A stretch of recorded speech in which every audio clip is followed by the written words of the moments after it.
8월 26일 화요일 오늘의 말씀은 시편 126편에서 127편 헛되지 않을 수고입니다. 우리는 매일 씨앗을 뿌리고 삶을 세우고 소중한 것들을 지키면서 살아갑니다. 하늘은 스스로 돕는 자를 돕는다. 노력은 배신하지 않는다와 같은 명언을 되새기며 나 자신을 채찍질하고 때로는 달래가면서 더 나은 미래를 위해 끊임없이 수고하고 노력합니다. 그러면서 우리가 이룬 작은 성공들을 스스로가 수고하고 노력한 덕분이라고 포장하고 다른 사람의 현실적인 어려움은 노력이 부족한 탓으로 치부하기도 합니다. 하지만 인생은 훨씬 더 복잡하게 돌아갑니다.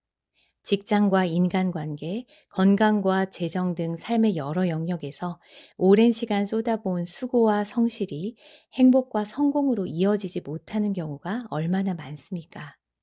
같은 시간과 에너지를 쏟았음에도 불구하고 어떤 사람은 경제적인 어려움 속에서 살아가고 어떤 사람은 인간관계와 건강 문제로 고통을 겪습니다. 노력을 했다고 해서 결실이 보장되는 것도 아니고 더 많이 노력했다고 해서 반드시 더 나은 결과가 따라오는 것도 아닙니다.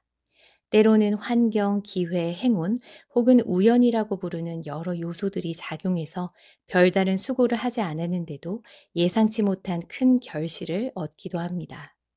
오늘 시편 126편과 127편은 바로 이 지점에서 우리에게 중요한 진리를 말해줍니다. 우리가 뿌리고 세우고 지키는 이 모든 일의 결실은 인간이 아니라 오직 하나님께 달려 있다는 것입니다. 결실과 회복의 주체는 여호와 하나님이며 그분의 신실하심과 은혜 안에만 참된 기쁨과 회복이 있습니다. 시편 126편 성전에 올라가는 노래입니다. 여호와께서 시온의 포로를 돌려보내실 때에 우리는 꿈꾸는 것 같았도다. 그때에 우리 입에는 웃음이 가득하고 우리 혀에는 찬양이 찼었도다. 그때의 문나라 가운데에서 말하기를 여호와께서 그들을 위하여 큰 일을 행하셨다 하였도다. 여호와께서 우리를 위하여 큰 일을 행하셨으니 우리는 기쁘도다. 여호와여 우리의 포로를 남방 시내들 같이 돌려보내소서. 눈물을 흘리며 씨를 뿌리는 자는 기쁨으로 거두리로다. 울며 씨를 뿌리러 나가는 자는 반드시 기쁨으로 그 곡식단을 가지고 돌아오리로다. 성전에 올라가는 노래 가운데 7번째 시편인 126편은 과거의 놀라운 구원 사건을 회상하면서 시작합니다. 이스라엘 백성은 70년간 바벨론의 포로로 살면서 소망 없는 시간을 보냈습니다. 하나님을 떠난 결과로 주어진 참으로 길고도 혹독한 시간이었습니다. 그러던 중에 놀랍게도 페르시아의 왕 고레스가 포로 귀환을 명령하면서 이스라엘은 마침내 고국으로 돌아올 수 있었습니다.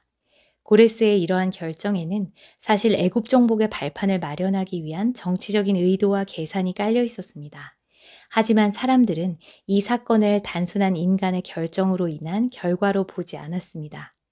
70년 후에 다시 돌아오게 하리라고 말씀하신 주님의 약속을 기억하는 이스라엘 백성들 사이에는 파도처럼 밀려오는 기쁨과 주님을 향한 찬양이 가득했고 하나님을 믿지 않는 이방 나라들조차 여호와께서 그들을 위하여 큰일을 행하셨다라고 고백하면서 이 놀라운 역사의 배후에 살아계신 하나님의 손길이 있음을 인정했습니다. 하지만 포로 귀환 이후에 그들을 맞이한 현실은 녹록지 않았습니다. 예루살렘은 폐허가 되었고 성전과 성벽은 무너졌습니다. 게다가 여전히 이방 땅에 남아있는 포로들과 그들을 덮치는 경제적인 어려움, 주변 민족들의 방해 속에서 그들의 회복은 아직 완전히 이루어지지 않았습니다. 그래서 시인은 기도합니다. 여호와여, 우리 남방 시내들 같이 우리의 포로를 돌려보내소서. 유다의 남방 네게부 시내는 건기에는 바짝 말라있지만 가을이나 겨울철에 많은 양의 비가 내리면 순식간에 불어나서 물이 가득 차오릅니다. 그들은 네게부 시내처럼 마른 땅 같은 그들의 현실에 하나님의 은혜의 비가 쏟아져 내려서 생수의 강이 넘쳐 흐르기를, 시온의 영광이 완전히 회복되기를 간절히 기도하고 있는 것입니다. 우리도 마찬가지입니다. 우리도 과거에 경험했던 하나님의 은혜를 기억합니다. 구원을 받았던 감격, 병이 나았던 기적, 어려움을 극복했던 순간들을 간직하고 있습니다.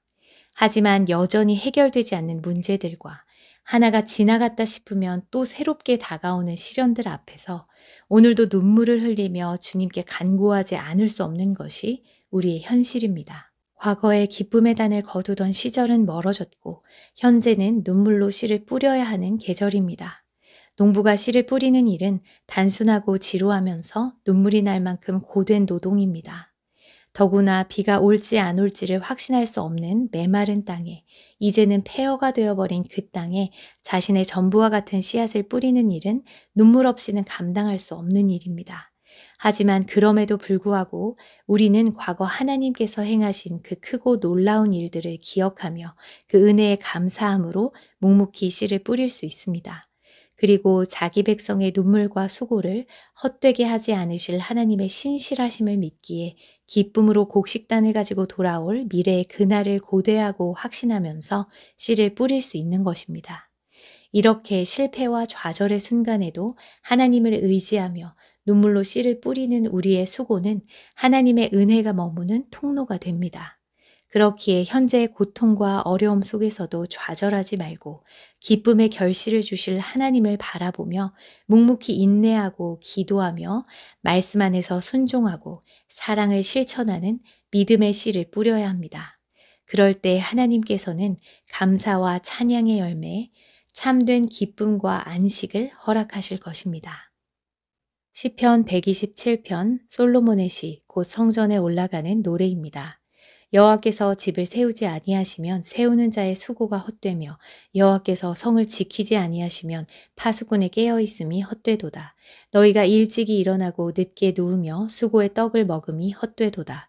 그러므로 여호와께서 그의 사랑하시는 자에게는 잠을 주시는도다. 보라, 자식들은 여호와의 기업이요 태의 열매는 그의 상급이로다. 젊은 자의 자식은 장사의 수중의 화살 같으니 이것이 그의 화살통에 가득한 자는 복되도다. 그들이 성문에서 그들의 원수와 담판할 때에 수치를 당하지 아니하리로다. 이어지는 시편 127편은 눈물도 수고도 결국 하나님의 은혜 안에서만 기쁨의 열매가 됨을 말하고 있습니다. 남들보다 일찍 일어나고 늦게까지 일하며 삶을 지키기 위해서 고난을 감내하는 수고는 분명히 가치가 있는 일입니다. 하지만 가정을 꾸리고 사업과 인생의 계획을 세우며 가진 것을 안전하게 지키기 위해서 하는 그 모든 근면과 성실, 수고와 노력에 하나님께서 함께하지 않으신다면 그 모든 것이 헛될 뿐입니다. 이것은 인간의 수고와 노력이 무가치하고 무의미하다는 말이 아니라 인간의 노력은 필요하지만 그 결실의 최종 주권은 하나님께 있음을 알라는 말입니다.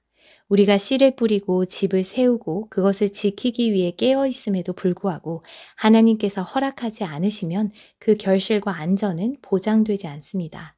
다시 말해서 우리의 근면과 성실 모든 노력이 하나님께서 함께하지 않으신다면 온전한 결실을 맺을 수 없음을 강조하는 것입니다.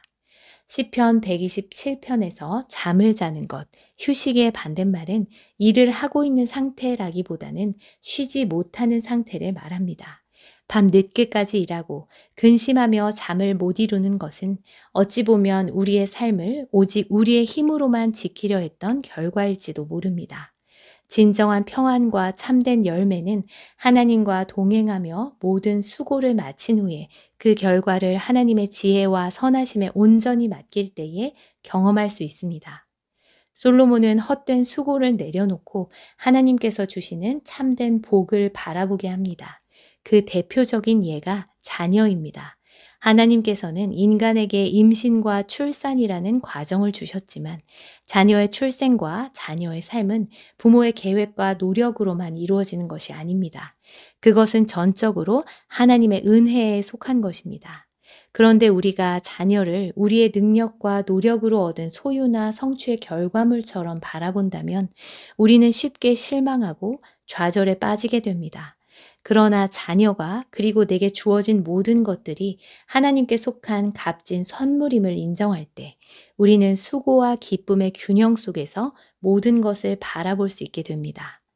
마지막으로 그는 자녀를 용사의 손에 있는 화살에 비유합니다. 화살이 적을 물리치는 무기가 되듯 하나님께서 축복하시고 채우시는 자는 원수 앞에서 수치를 당하지 않고 오히려 담대하고 의연하게 설 수 있습니다. 마른 땅과 같았던 이스라엘에게 포로 귀환은 담비와 같은 구원이었습니다. 하지만 구원의 은혜를 맛본 그들은 여전히 메마른 현실 속에서 눈물로 씨를 뿌려야 했습니다. 우리도 그리스도의 십자가를 통해서 이미 구원을 받았지만 아직 완전한 하나님의 나라에 이르지 못한 채 현실의 고통을 겪고 있습니다. 그렇게 우리는 이미 그러나 아직의 긴장 속에서 매일 뿌리고 세우고 지키며 살아갑니다. 우리의 그 모든 수고가 헛되지 않으려면 그 방향이 오직 하나님을 향해야 합니다. 오늘 우리는 무엇을 위해서 눈물로 씨를 뿌리고 있습니까? 보이지 않는 믿음의 씨앗, 포기하고 싶은 순간에도 멈추지 않는 기도의 씨앗, 억울하고 힘든 상황 속에서도 헌신하는 사랑의 씨앗을 뿌려야 합니다. 하나님 안에서 뿌려진 이 씨앗은 반드시 기쁨의 단으로 돌아올 것입니다. 우리의 정체성은 열심히 노력하는 사람이 아니라 하나님께 사랑받는 그분의 백성입니다. 우리의 집을 세우시는 분도, 우리의 삶을 지키시는 분도, 우리의 자녀와 우리의 미래를 채우시는 분도 하나님이십니다. 인생의 수고와 결실은 하나님의 은혜 안에 있을 때에만 의미가 있고 기쁨이 된다는 사실을 오늘 기억하시고 오늘도 모든 것을 온전히 주님께 맡기는 믿음으로 살아가시기를 바랍니다. 그럴 때 우리의 삶은 헛된 수고가 되지 않고 하나님께서 주시는 참된 안식과 기쁨이 충만하게 될 것입니다. 은혜로우신 하나님 아버지, 말씀을 통해 저희들의 모든 수고와 결실이 주님의 손에 달려 있음을 깨닫게 하시니 감사합니다. 노력하면 결실을 얻을 것이라는 세상의 가치관 속에서 주님을 의지하기보다 우리의 힘과 지혜를 앞세웠을 때가 많았음을 고백합니다. 헛된 노력으로 좌절하고 때로는 작은 성공에도 교만하며 다른 이들을 정죄했던 저희들의 모습을 용서하여 주시옵소서. 주님, 저희들의 노력과 계획이 아무리 커도 주님이 세우시지 않으면 헛되며 주님의 은혜가 머물 때에만 참된 열매가 맺히는 줄을 믿습니다. 우리의 집을 세우시는 분도, 우리의 삶을 지키시는 분도, 우리의 미래를 채우시는 분도 오직 주님 한 분뿐이심을 고백합니다. 우리의 모든 수고를 주님의 손에 맡기오니 눈물로 씨를 뿌리는 시간 속에서도 우리가 낙심하지 않게 하시고 오늘도 가정과 일터에서 오직 주님만을 의지하며 주님의 은혜를 바라보는 하루가 되게 하시기를 소망합니다. 예수 그리스도의 이름으로 기도드립니다. 아멘.